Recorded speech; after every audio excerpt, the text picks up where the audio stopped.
Stand at the foot of Caernarfon Castle, and you are standing in front of one of the most deliberate acts of political theatre in British history. The walls are banded in two colors, dark igneous stone from the Menai quarries alternating with pale sandstone, in a pattern that is not accidental, not decorative, not the product of aesthetic choice. It is a message.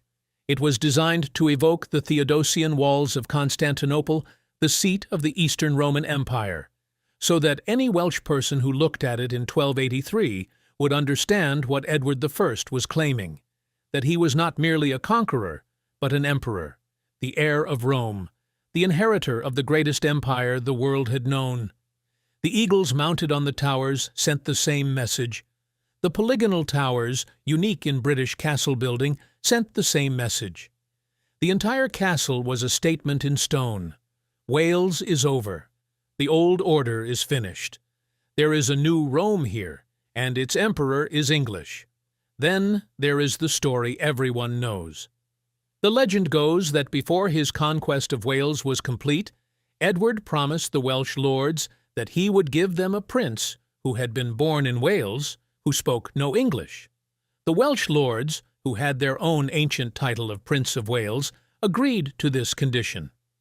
At which point Edward reportedly presented his infant son, born in a wooden chamber within the partially built castle on 25th April 1284, and announced, "Here is your prince, born in Wales, speaking no English, speaking no language at all, an infant, incapable of language in any tongue."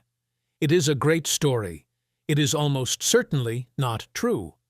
The legend only appears in written sources from the 1580s, 3 centuries after the events it describes.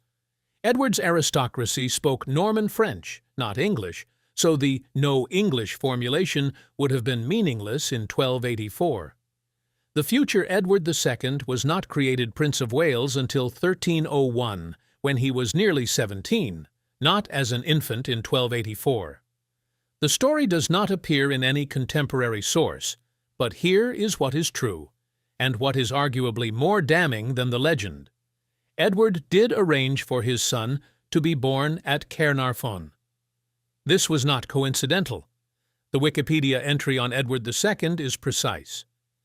The king probably chose the castle deliberately as the location for Edward's birth, as it was an important symbolic location for the native Welsh, associated with Roman imperial history, and it formed the center of the new royal administration of North Wales. He used a birth as a political statement. He used the castle he was building on their ancient seat to produce an heir who would rule them in the fortress that announced their subjugation. The legend is false. The intent behind it, the deliberate use of Caernarfon as a stage for English dominance over Wales, was entirely real. Chapter 1. The land before the castle, Saguntium, the Welsh princes, and what was here first, 75 AD to 1283. The name Caernarfon is itself an inheritance from what came before the castle. In Welsh, the place is called Y Baio Gur Wyn Arfon, the stronghold in the land of Arfon, the territory opposite Môn, the island of Anglesey. The Ger, the fort, the stronghold, in the name does not refer to Edward I's castle. It refers to a Roman installation that predates the medieval fortress by over 1,000 years. The Romans built their fort at Saguntium around 75 AD on a low hill southeast of the modern town.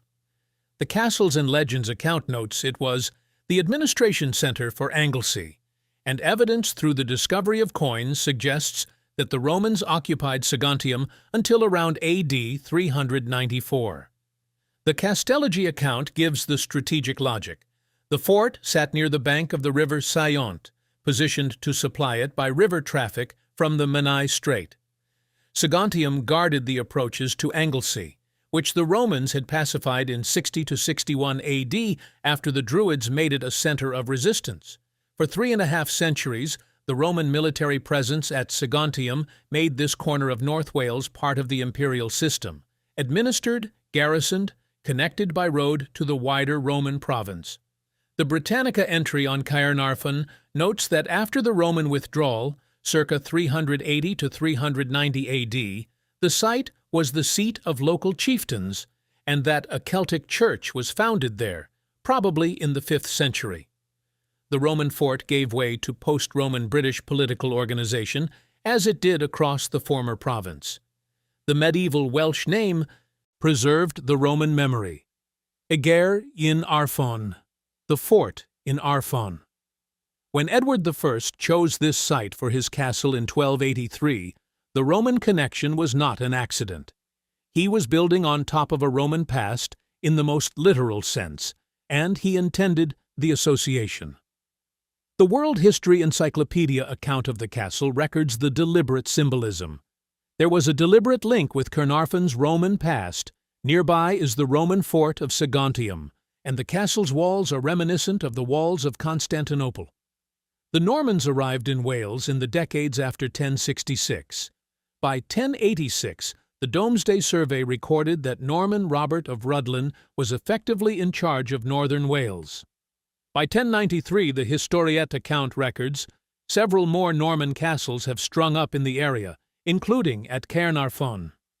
This first Norman castle was the standard motte and bailey construction, a steep earthen mound, the motte, with a timber tower surrounded by a courtyard, the bailey, enclosed by wooden palisade walls. The Britain Express account describes steep earthen banks and heavy timber palisading. But Norman penetration of Gwynedd, the kingdom of northwest Wales, was shallow and temporary. In 1115, the Historiette account records, the Welsh princes recovered Gwynedd and set up a royal court at Caernarfon. The Norman motte was taken over by Welsh rulers, and the site became what it would remain for nearly 2 centuries, the seat of Welsh princely power in North Wales. This matters enormously for understanding what Edward I was doing in 1283. He was not building on neutral ground. He was building on the site of the Welsh royal court of Gwynedd, the heartland of Welsh cultural and political identity, the territory from which the last independent Welsh princes had ruled. The Historiette account confirms Llywelyn the Great, died 1240, was known to have resided at Caernarfon on several occasions. Llywelyn the Last, died 1282, also stayed here in the latter part of the 13th century. Llywelyn ap Gruffudd, Llywelyn the last person to hold the native title of Prince of Wales by right, ruled from Caernarfon. He was the man Edward I killed. The castle Edward built at Caernarfon was built on the ruins of Llywelyn's world, on the site of Llywelyn's court, to announce that Llywelyn's world was over. That is the ground on which Edward I placed his first stone on the 24th of June 1283. The name of the place compounds these layers of history with unusual clarity. The Roman name for the area, Saguntium, from the river Sayont, gave way to the Welsh Eger in Arfon, which preserved the memory of Roman fortification while naming it in the language of the people who had outlasted Rome. The Norman invaders who built their motte in 1093 used the existing settlement's name, not their own. Edward I's castle used the same name. Even in conquest, the names stick. The Welsh name of a Roman fort, Latinized back into the Welsh tradition, is what the place is still called. Caernarfon, the medieval form of Eger yn Arfon, is what 200,000 visitors a year travel to see. The landscape itself was strategic in ways that every occupying power understood. The Menai Strait, the narrow stretch of water between the Gwynedd mainland and Anglesey, was one of the most consequential waterways in Wales. Whoever controlled the strait's southern shore controlled access to Anglesey, whose fertile land made it the breadbasket of the north. Roman Saguntium controlled Anglesey. Edward I's castle controlled Anglesey. The strategic logic was unchanged across 13 centuries. Chapter 2. The Wars that Made the Castle, Edward I and the Conquest of Wales, 1272 to 1283. The conquest of Wales by Edward I was not a single event, but a decade-long process of military pressure, negotiated submissions, and eventual overwhelming force. Understanding what drove it requires understanding the political landscape Edward inherited when he came to the throne in 1272.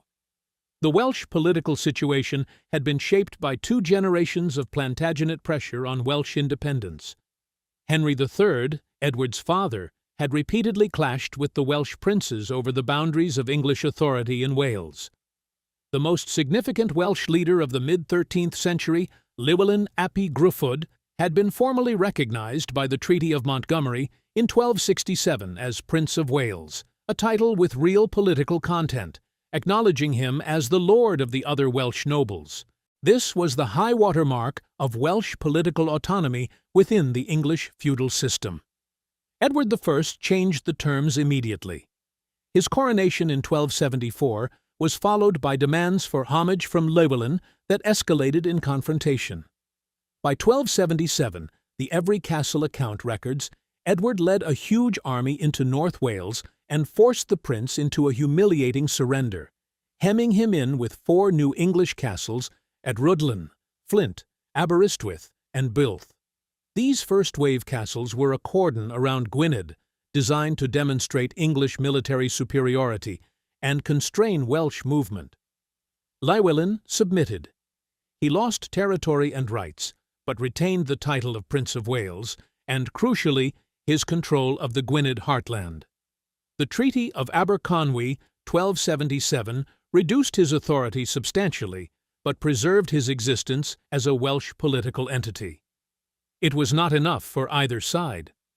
The Welsh experienced the new English administrative machinery, the sheriffs, the taxes, the legal impositions, as intolerable interference. On March 22, 1282, the Castles and Legends account records. War broke out between the English ruled by Edward I and the Welsh led by Llywelyn ap Gruffudd. This second war of Welsh independence was different in character from the first. It was more broadly popular, involving not just Gwynedd, but other Welsh territories, and it was driven by a genuine popular rejection of English governance rather than purely dynastic calculation. Edward's response was total. He mobilized the full resources of the English crown, cavalry, infantry, archers from Wales itself, ships to blockade the Menai Strait, and cut Anglesey off from the mainland. The campaign was methodical and relentless. Llywelyn died on the 11th of December 1282 in a skirmish near Builth in mid-Wales. The circumstances of his death remain disputed, ambushed by English forces while separated from his main army, according to some accounts, lured into a trap, according to others. The 14th-century Chronicle account records that he was killed and his head sent to London, where it was set on a spear at the Tower, crowned with ivy in mockery of an old Welsh prophecy that a Welsh prince would one day be crowned in London. The symbolic humiliation was deliberate and comprehensive. His brother Dafydd ap Gruffudd continued the resistance until June 1283, when he was captured. Dafydd's fate was exemplary. He was the first person in recorded English history to be executed by the method later known as hanging, drawing, and quartering, hanged, eviscerated, beheaded, and his body divided into 4 parts to be displayed at different locations across England. His head joined his brother's at the Tower. By the time Edward ordered the first stone of Caernarfon Castle to be laid in June 1283, both Welsh princes were dead, one executed in the most gruesome manner the medieval imagination could devise. What Edward built was not a castle to prevent a conquest. It was the architectural monument to a conquest that was already complete. The conquest of 1282–83 was not merely military. Edward moved immediately to dismantle the institutions that had given Wales its political identity. He confiscated the Welsh regalia, the crown, the seal, the relics, and had them processed through the streets of London. He removed from Wales the physical objects that symbolized Welsh sovereignty. The Llywelyn's crown was taken to Westminster Abbey. The True Cross of Neath, an important Welsh religious relic, was taken to England. The objects that had anchored Welsh princely legitimacy were removed from Wales and placed in English institutions. This stripping of symbols was the complement to the physical conquest. The military campaign destroyed Welsh political power. The seizure of regalia destroyed Welsh political symbolism. The castle-building program replaced it with English political symbolism. At every level, military, symbolic, architectural, the conquest was designed to be total and permanent. What Edward could not strip away, of course, was the Welsh language, the Welsh cultural tradition, the Welsh people's sense of their own identity. These would survive everything he built against them. But in 1283, with the Welsh princes dead, and their regalia in English hands, and the castles rising at Conwy and Harlech and Caernarfon, it must have seemed to Edward that permanence was achievable. Chapter 3. Building the Humiliation. Master James, the Iron Ring, and the Architecture of Domination, 1283 to 1284. The man Edward I hired to build his castles in Wales was Master James of St. George, a military architect from Savoy who had worked for Count Philip I of Savoy before entering English royal service. His name records his place of origin. He came from the castle of Saint-Georges d'Espéranche near Lyon. He was, at the time of his appointment, the most experienced and sophisticated military architect in northern Europe. Master James designed and built 4 major castles for Edward in Wales: Caernarfon, Conwy, Harlech, and Beaumaris. Together with the earlier castles of Rhuddlan, Flint, Aberystwyth, and Builth, these formed what history calls the Iron Ring, the chain of fortifications that enclosed the heartland of Welsh resistance and made any future uprising against English rule militarily untenable. The Caernarfon Castle. Why it was built account describes the logic. Conscripting the Welsh to physically build the instruments of their own oppression under brutal working conditions was a calculated move by King Edward to break their spirit of independence. The Welsh labor conscription was not a minor element. Caernarfon required enormous quantities of skilled and unskilled labor. The Historiette account records that even houses were demolished to make way for the new castle, compensation only being paid 3 years later. Welsh workers were impressed, compelled, without meaningful choice, to build the castle that announced their defeat.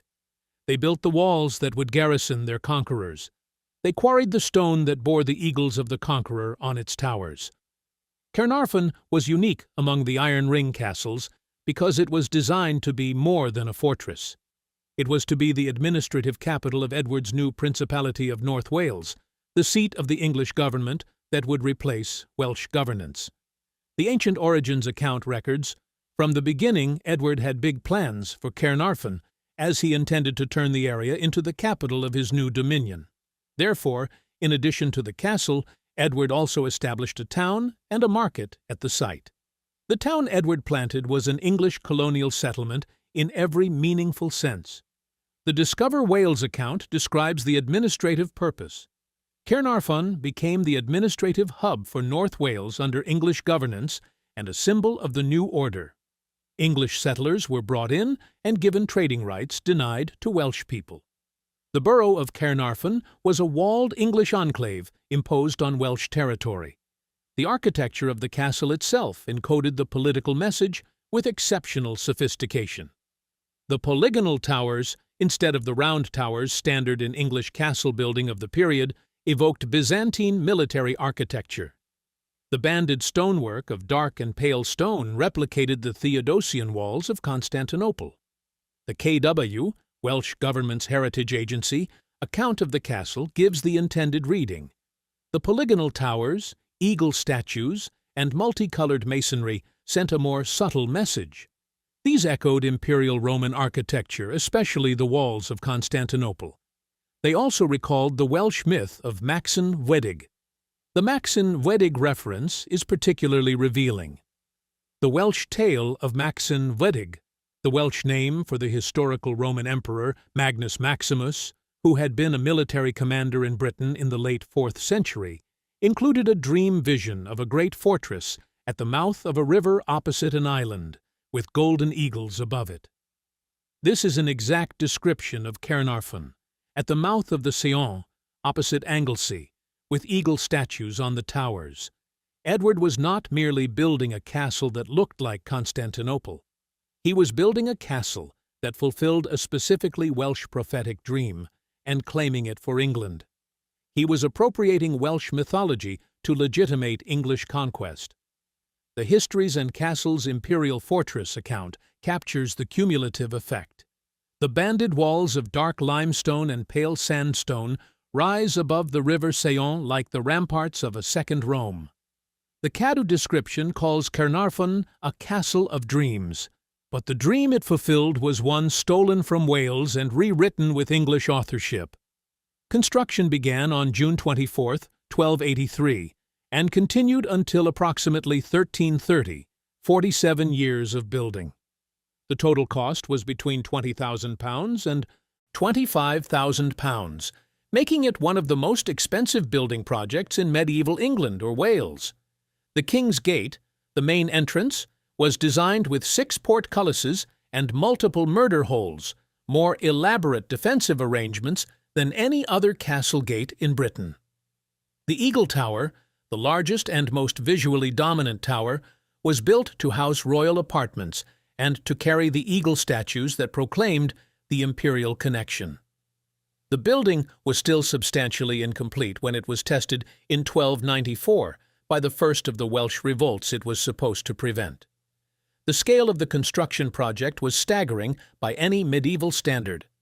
The Castellagi account gives the figures between £20,000 and £25,000 was spent from the first stone to the last, over 47 years. To put this in context, the entire annual revenue of the English crown in the late 13th century was around £30,000 to £40,000.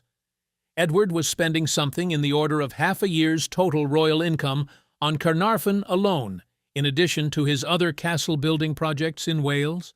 The work required specialist labor that had to be recruited from across England and beyond. Master James brought with him skills and workers trained in the most advanced military architecture of the period. Additional craftsmen came from Bristol, London, and other English cities. The skilled workforce was English and imported. The unskilled and semi-skilled labor was Welsh and conscripted.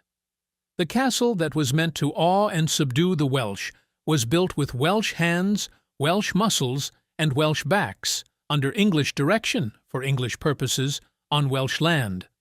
The town walls of Caernarfon were built at the same time as the castle, creating a walled English colonial borough, adjacent to the fortress. Within this enclosure, the planned grid of streets, the rational English urban form imposed on the organic Welsh landscape, was laid out and settled with English colonists given trading privileges. The Welsh were outside, the English were inside. The wall made the distinction literal and physical. Chapter 4. Born here, named here, Edward of Caernarfon and the Prince of Wales, 1284 to 1301. Eleanor of Castile, Queen of England and wife of Edward I, gave birth to her 14th child at Caernarfon Castle on the 25th of April, 1284. The child was a boy, named Edward after his father, and known to history as Edward of Caernarfon. He would eventually become Edward II of England, and would be deposed and murdered in 1327. But before all of that, his birth at Caernarfon was one of the most politically loaded natal events in English history. The 14th century Fiend historical account gives the precise context. During this period of conquest, Eleanor of Castile gave birth to her 13th and 14th children in Wales, Elizabeth at Rhuddlan in 1282, and Edward, his father's namesake, at Caernarfon Castle in 1284. Eleanor had been accompanying Edward on his Welsh campaigns, and her presence at Caernarfon in early 1284 meant that the future king's birth in the partially completed castle was at minimum a circumstantial consequence of that presence. Whether Edward I deliberately arranged for his son to be born at Caernarfon is debated. The Wikipedia account of Edward II is careful. The king probably chose the castle deliberately as the location for Edward's birth, as it was an important symbolic location for the native Welsh. The Edward II blog, a serious scholarly resource on the period, offers the birthplace tradition. Tradition has it that he was born in this small chamber on the first floor of the Eagle Tower. But as work had only begun on the castle a few months before he was born, it seems more likely that only the ground floor of the tower had been completed by the time of his birth. The 14th century Fiend account is more definitive. Edward II was born in wooden lodgings at Caernarfon Castle on April 25, 1284, as the great Eagle Tower, pictured, was being constructed. Wooden lodgings inside a partially built castle, the royal couple living in temporary accommodation, while the great stone monument to their conquest of Wales rose around them. The birth of the future king in these circumstances was either a planned political gesture or an accident that Edward immediately understood how to exploit. Now for the legend. The story that every tourist guide repeats, that Edward promised the Welsh a prince born in Wales who spoke no English, then presented his infant son, is examined carefully by every serious historian who touches it, and they all reach the same conclusion. It is not credible in the form most often told. The Edward II blog states, "The often repeated story that Edward I tricked the Welsh lords by promising them a prince who spoke no English and then presenting his infant son to them is nonsense, by the way, and wasn't invented until centuries later." The Ancient Origins account on the story. The story may indeed be apocryphal, as it only began to circulate during the 16th century. The European Royal History blog confirms, the story may well be apocryphal, as it can only be traced to the 16th century, and, in the time of Edward I, the English aristocracy spoke Norman French, not English. The specific problems with the legend.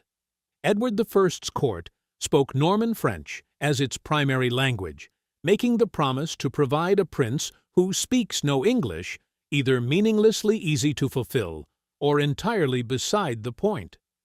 The future Edward II was not created Prince of Wales as an infant. He was invested with the title in 1301 at a parliament held in Lincoln, when he was nearly 17. He was not presented to the Welsh immediately after his birth. The investiture ceremony was 17 years later and conducted in the most formal legal context possible. What is true is this: the birth happened at Caernarfon. Edward did subsequently invest his son as Prince of Wales. The title Prince of Wales, which had been held by Llywelyn ap Gruffudd as a mark of Welsh sovereignty recognized by the English crown, was now transferred to an English prince as a mark of English dominance over Wales. Whether or not the legend's specific details are accurate, the intent it describes, the use of Caernarfon and the Prince of Wales title as instruments of symbolic conquest, is historically documented.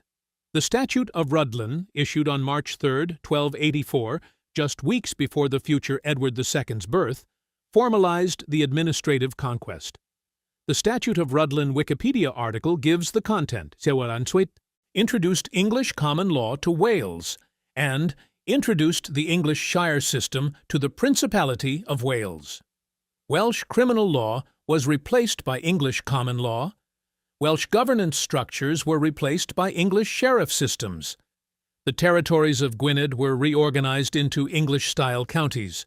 Welsh law, the Cyfraith Hywel, the law of Hywelda, the legal tradition that had governed Wales for centuries, was abolished in criminal matters. Edward I was not merely building castles, he was dismantling the legal and institutional framework of a separate Welsh civilization. Chapter 5. The First Test, Madog ap Llywelyn and the Revolt of 1294. Edward I had barely finished the first phase of Caernarfon Castle's construction before the Welsh reminded him that a castle, however magnificent, is not the same as consent. In 1294, Madog ap Llywelyn, a relative of the last native Prince of Wales, led a revolt against English rule. The immediate trigger was taxation. The English administration had imposed new financial demands on a Welsh population that was already experiencing the full weight of the new colonial governance. The Castles and Legends account is precise.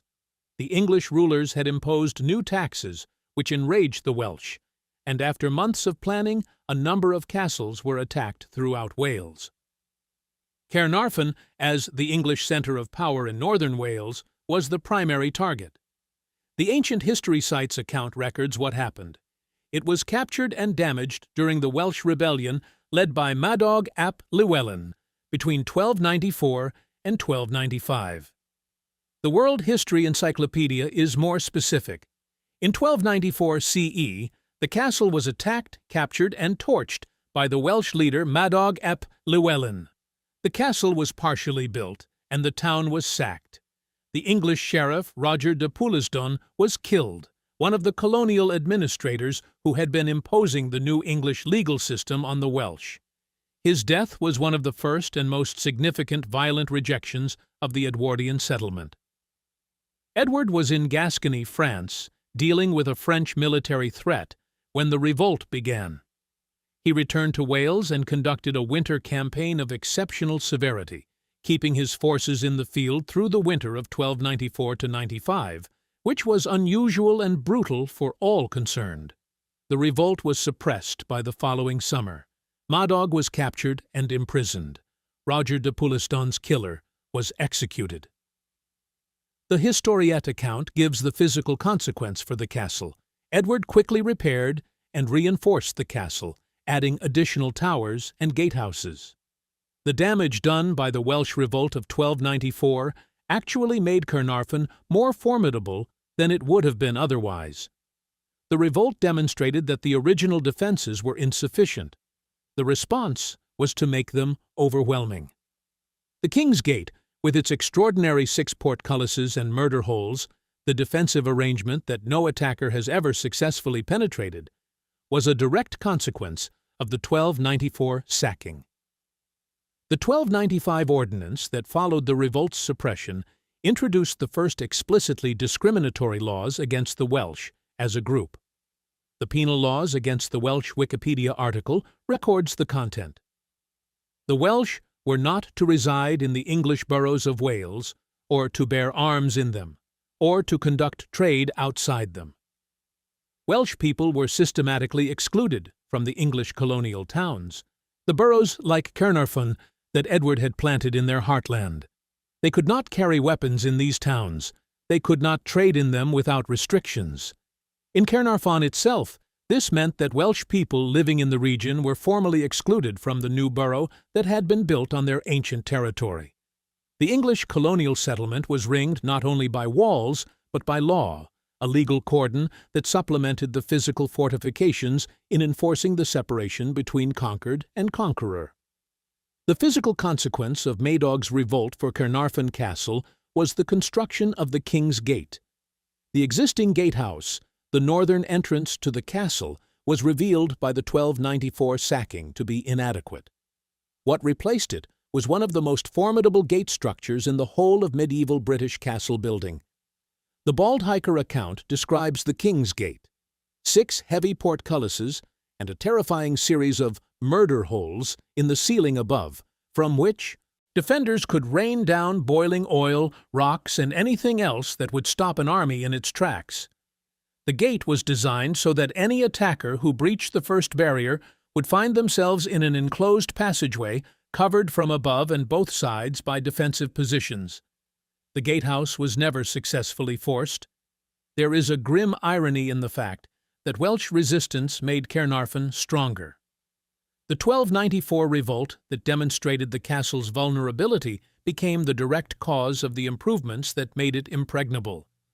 The Welsh who sacked Caernarfon in 1294 inadvertently produced the King's Gate that would hold off all subsequent Welsh attacks for the next century and more.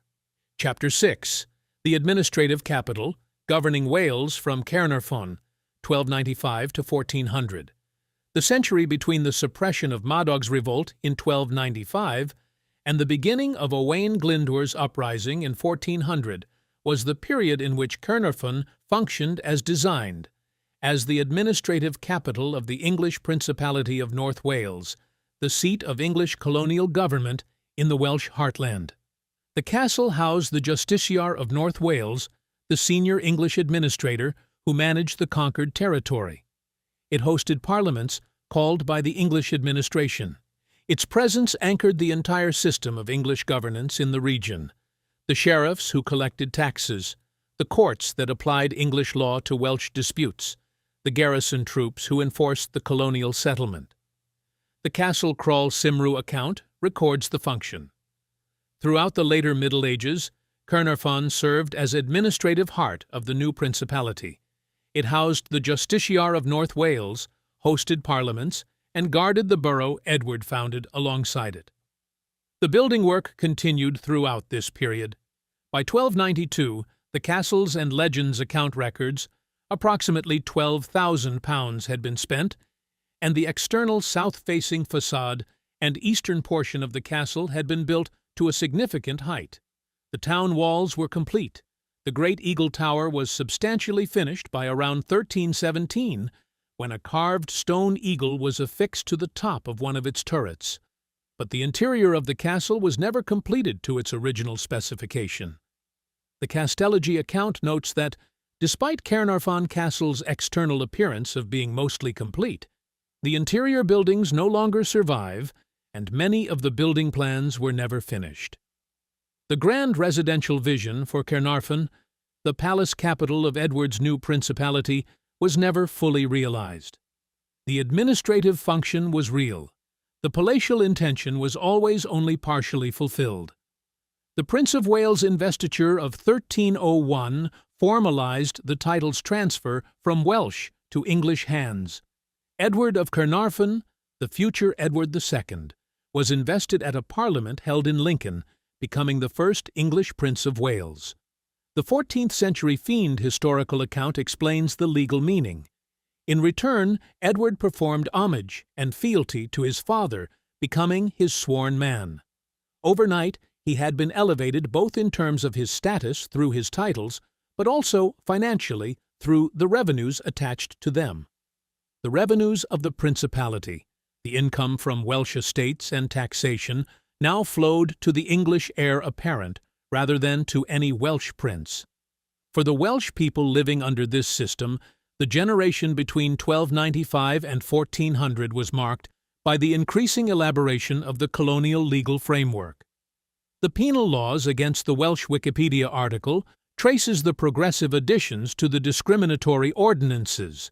Welsh people were not to acquire English land in Wales without licenses, not to be allowed to live or purchase land in English towns in Wales or the English border counties, prohibited from holding assemblies, excluded from all the major posts of civil and military power in Wales, and English burgesses should only be tried and convicted in Wales by fellow Englishmen. This was systematic colonial governance. The Welsh were not enslaved. They remained free people under English law, but they were formally excluded from full participation in the political and economic life of their own country. They could not hold the offices that governed them. They could not sit in judgment on the English settlers who governed them. They could not live in the English-founded boroughs that now occupied the strategic points of their territory. Caernarfon Castle watched over all of this, its eagle statues and banded walls and polygonal towers, the visible embodiment of the system that enforced it. The physical development of the castle continued through this period. By 1317, the Great Castle's account records, the massive eagle tower of Caernarfon Castle was nearly complete, with a carved stone eagle affixed to the top of one of the tower turrets. The Eagle Tower, the largest and most visually dominant tower, rising above the confluence of the Saont and the Menai Strait, was the most complete expression of Edward's imperial ambitions for the site. Its scale dwarfed everything around it. Its eagle statues, the stone birds that recalled the Roman legionary standards, and the Welsh myth of Maxen Wledig simultaneously, were visible from the strait and from Anglesey across the water. The Welsh who lived in the shadow of this tower were not ignorant of what it meant. The bardic tradition, the Welsh literary and musical culture that had survived conquest and continued to express Welsh identity in Welsh, recorded the experience of living under English rule in forms that were simultaneously cultural preservation, and political resistance. The poets who composed in Welsh under English governance were maintaining a cultural continuity that the castle walls could not suppress. Edward could build the walls. He could not build them high enough to shut out the Welsh language. The administrative function of Caernarfon required a permanent English presence: the justiciar, the sheriff, the customs officials, the garrison. These were the people who inhabited the castle and administered the borough. Their presence made Caernarfon a genuinely colonial settlement. English people, governed by English law, administering an English system imposed on Welsh territory within walls built by Welsh labor, on the site of Welsh princes' courts. The internal contradictions of this system, the Welsh labor that built the walls, the Welsh resentment that periodically exploded in revolt, the Welsh cultural continuity that outlasted every administrative imposition, were present from the beginning. They expressed themselves in Madog's revolt in 1294, and they would express themselves again more dramatically in Owain Glyndwr's uprising a century later. Chapter 7: Owain Glyndwr and the Last Great Resistance, 1400 to 1415. On the 16th of September 1400, Owain Glyndwr, a Welsh nobleman and military commander descended from the rulers of pre-conquest Wales, was acclaimed Prince of Wales by his supporters at Glyndwrdwy. He had not yet won a battle, captured a castle, or demonstrated military capacity. He had been proclaimed Prince of a nation under occupation. What followed was the last great manifestation of Welsh independence before Wales's formal legal annexation into England in 1535 to 42. Glyndwr's revolt began with a personal grievance, a dispute with his English neighbour Reginald de Grey over disputed land, but it rapidly became something much larger. The discriminatory laws under which Welsh people had lived since 1295, the exclusion from power, the imposition of foreign governance.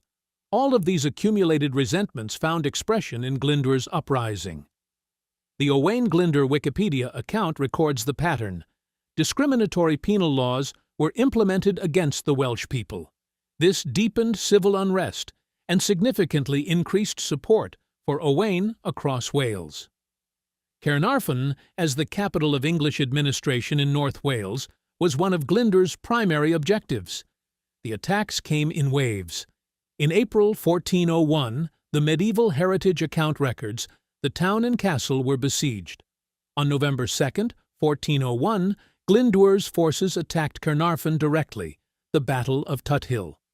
The Battle of Tuthill Wikipedia article notes a significant detail. Glyndwr flew a flag bearing a golden dragon on a white field, recalling the symbolism of Uther Pendragon, the Arthurian connection that placed Welsh resistance in a mythological framework of legitimate kingship. The castle held. This was the result of the defensive improvements made after the 1294 sacking.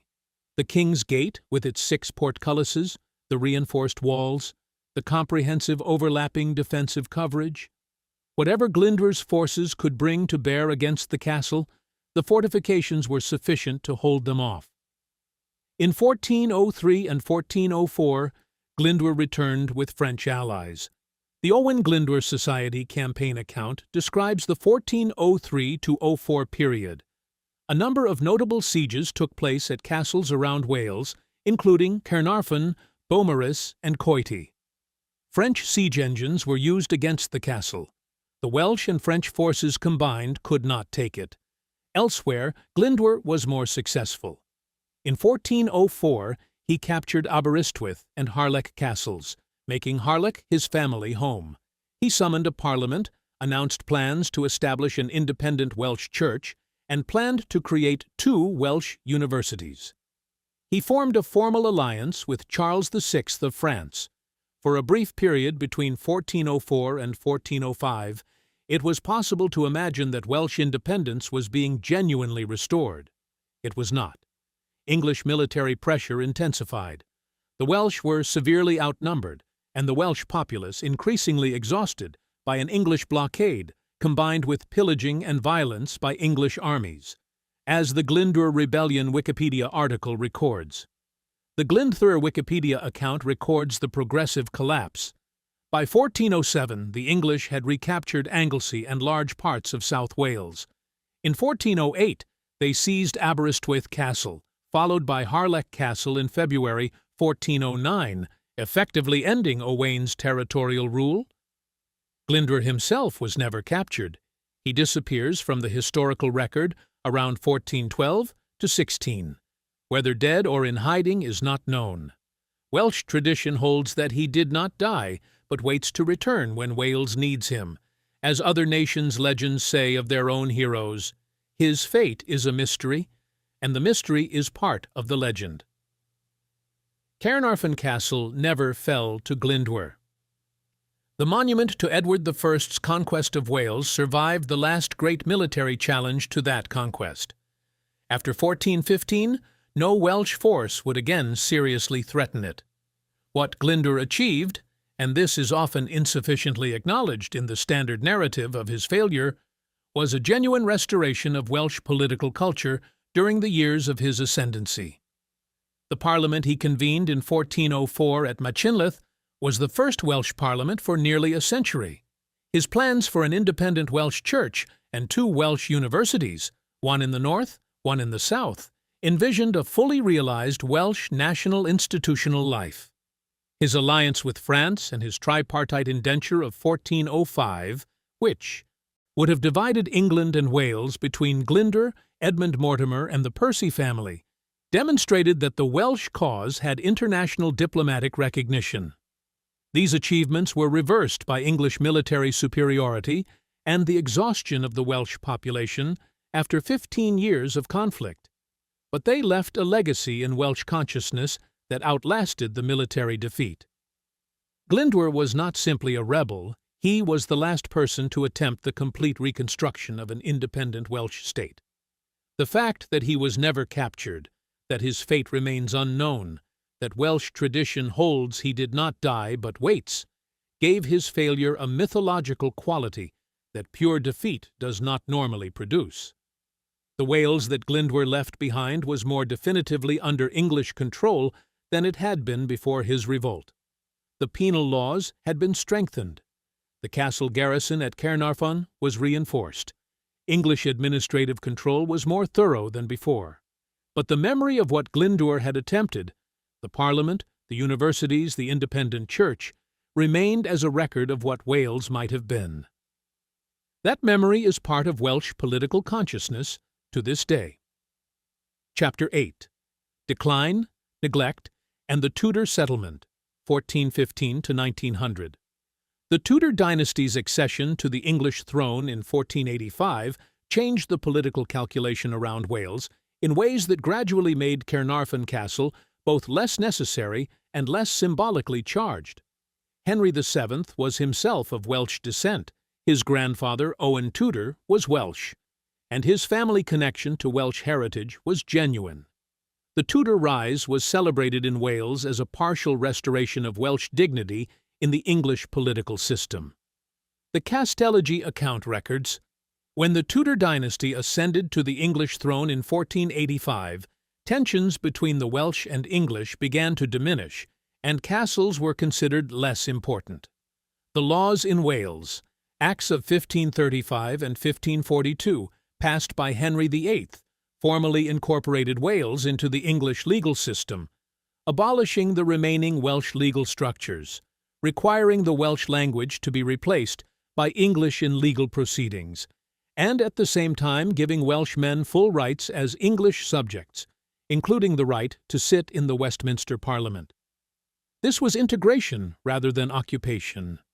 The discriminatory laws that had excluded Welsh people from English boroughs were effectively abolished, replaced by a uniform legal code that treated Welsh and English as subjects of the same crown. Caernarfon Castle, built to be the administrative capital of an occupied territory, gradually lost its reason for existence. The Castellagi account records the result. Caernarfon Castle was neglected until the 19th century when the state funded repairs. After the Tudor settlement, the castle sat as an increasingly dilapidated monument to a conquest whose political meaning was shifting. It was staffed with a minimal garrison, used occasionally for administrative purposes, and left to the mercy of time and weather. The castle's condition by the 19th century was significantly deteriorated. It had survived the centuries structurally. The massive walls and towers that Edward had built for permanence had resisted the passage of time, but interior buildings had collapsed, roofs had failed, and the fabric of the structure had suffered from neglect. Government funding for repairs in the 1870s, supervised by a certain Llewellyn Turner, produced a controversial program of rebuilding. Turner chose to reconstruct sections of the castle rather than simply preserve what remained, a decision that subsequent architectural historians have criticized as altering the historical record. The 1911 investiture of the future Edward VIII as Prince of Wales was the moment at which Caernarfon Castle re-entered the political spotlight. The investiture ceremony, which had not been performed at Caernarfon in its medieval form, was revived by the future Prime Minister David Lloyd George, himself Welsh, who served as Chancellor of the Exchequer and Constable of Caernarfon Castle. Lloyd George saw the ceremony as an opportunity to demonstrate Welsh loyalty to the Crown, while simultaneously advancing his own political profile. The political calculation behind the 1911 investiture was complex. Welsh nationalism had been growing as a cultural and political force since the 1880s, and the establishment of the National Library of Wales and the National Museum of Wales in 1907 gave institutional form to the sense of Welsh cultural distinctiveness. Lloyd George was a Welsh nationalist of a particular kind, one who believed that Welsh interests were best served within the Union rather than outside it, and that ceremonial acknowledgement of Welsh distinctiveness could diffuse the political pressure for greater autonomy. The 1911 ceremony was not without its critics in Wales. Some Welsh people saw the investiture of an English royal heir at the Castle of English Conquest as a performance of subordination rather than an acknowledgement of Welsh identity. The tension between these two readings, investiture as celebration of Welsh connection to the Crown versus investiture as reenactment of colonial theatre, would become much more acute in 1969.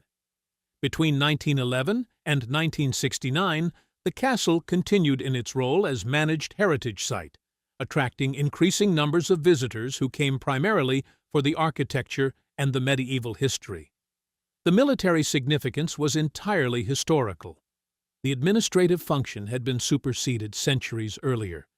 What remained was stone, the banded walls, the polygonal towers, the eagle statues, the King's Gate, beautiful, imposing, and carrying within them a history that the visitor brochures had only begun to articulate.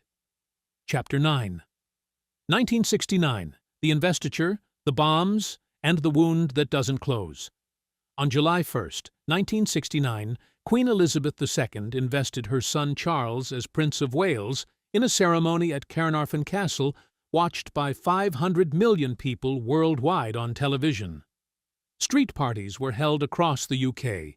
4,000 guests filled the medieval courtyard. Silver trumpets sounded from the battlements.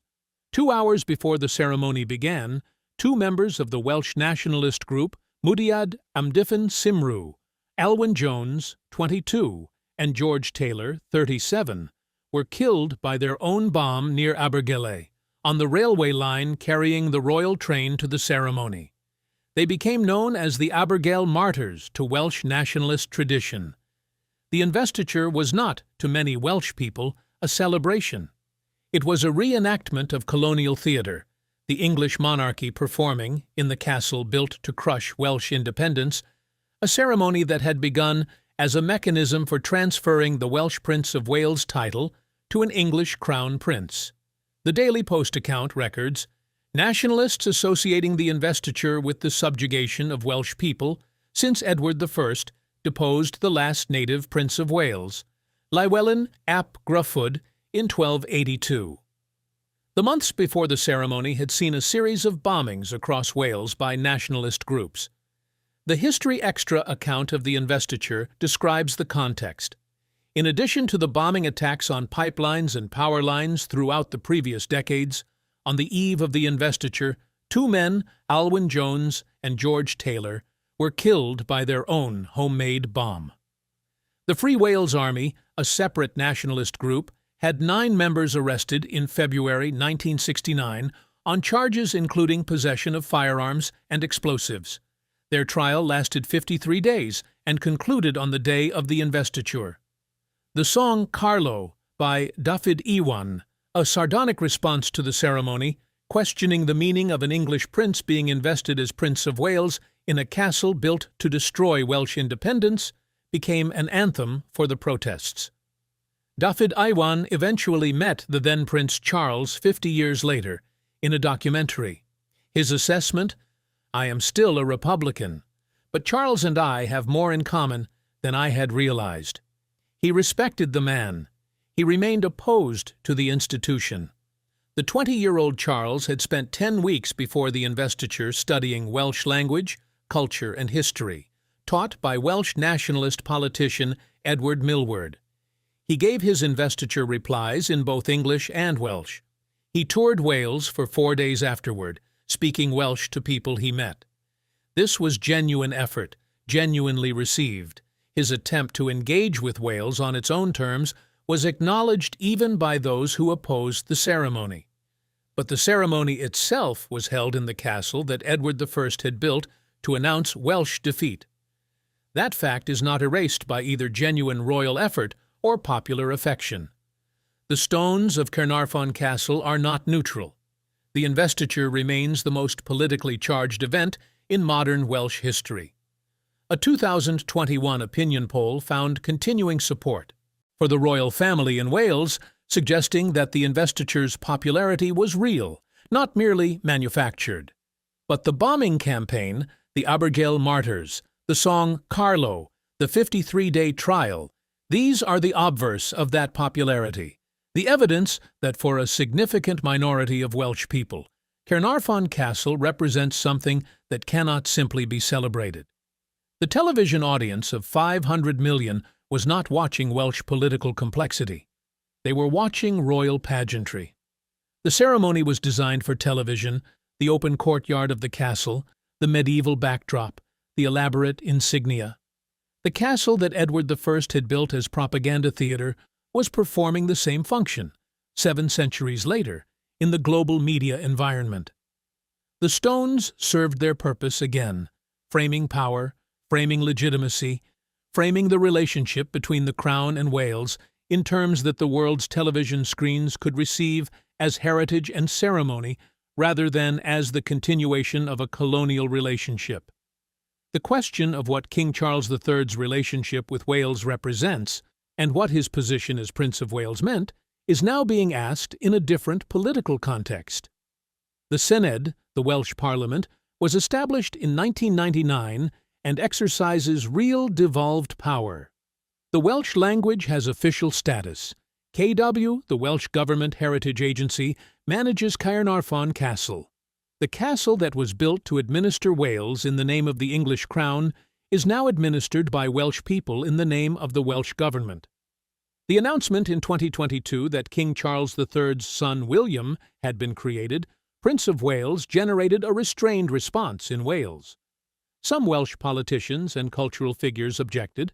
Others noted that the political landscape had changed enough that the title carried less of its original charge. The debate continued. It will continue.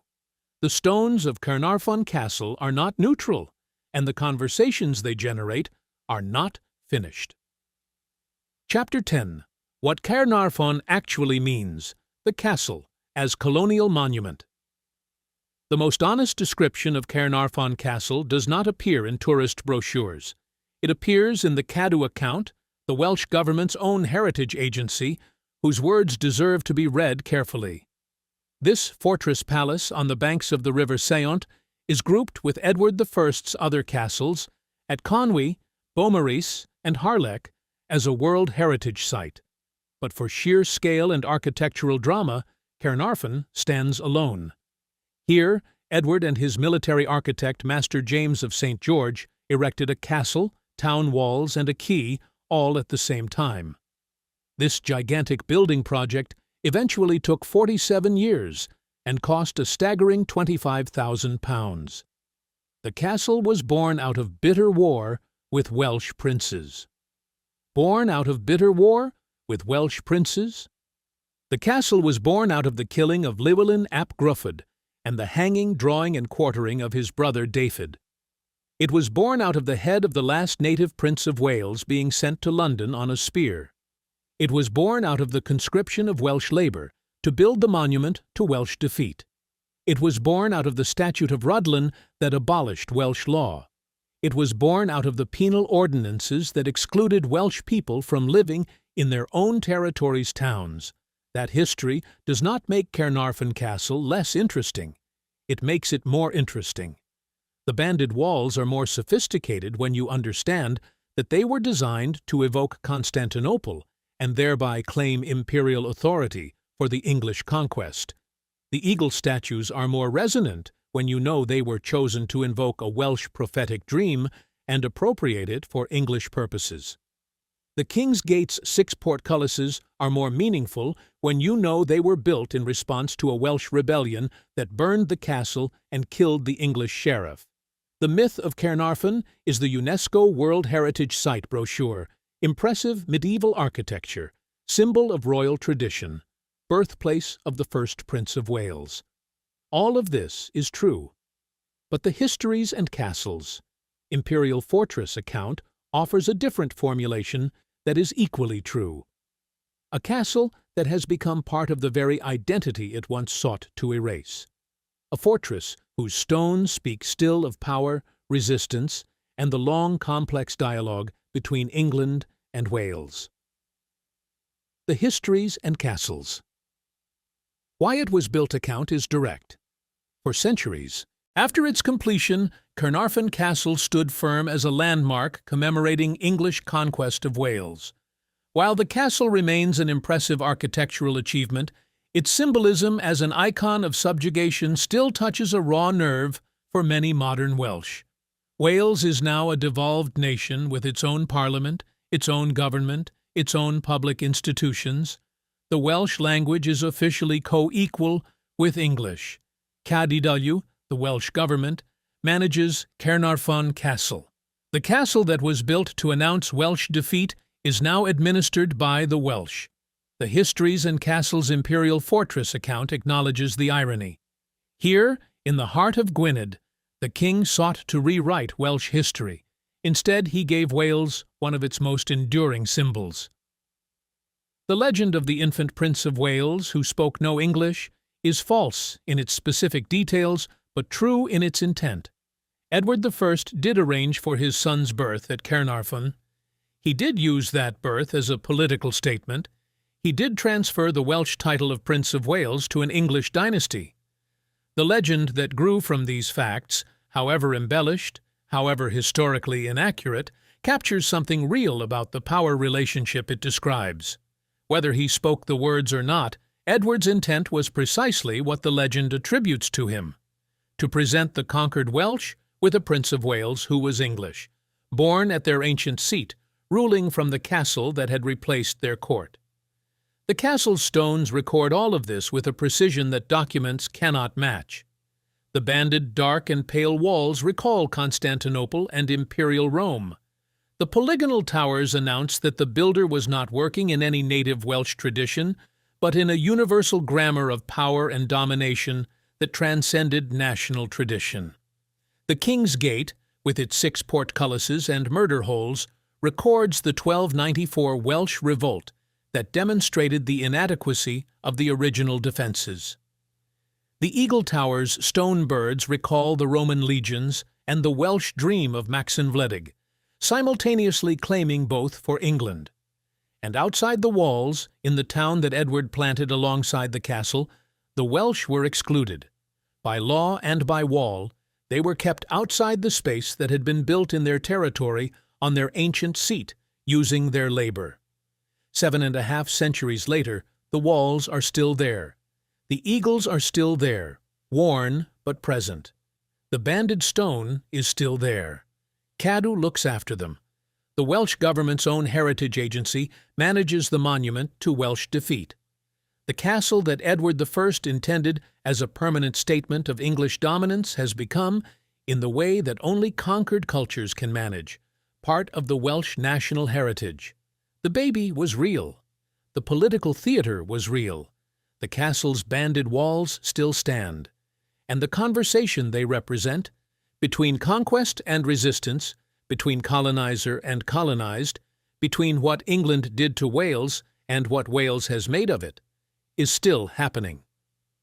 The castle's official visitor numbers are approximately 200,000 per year. It is one of the most visited historic sites in Wales, managed by Cadwa, the Welsh Government's Historic Environment Service. The fact that the Welsh Government now administers the castle that was built to end Welsh governance is one of the more resonant ironies of British constitutional history. But that is a story for later chapters. This is the story from the beginning. There is one further dimension to the Prince of Wales story that deserves attention. The legend that Edward I tricked the Welsh by presenting an infant who spoke no English is false. But what replaced Llywelyn ap Gruffudd's title was genuinely insulting, and that insult is independent of the legend's accuracy. Llywelyn ap Gruffud had held the title of Prince of Wales as a recognition of Welsh sovereignty, acknowledged by the English crown in 1267 as the Lord of the Welsh Lords. The Treaty of Montgomery, which gave Llywelyn this recognition, was a genuine concession of Welsh political reality.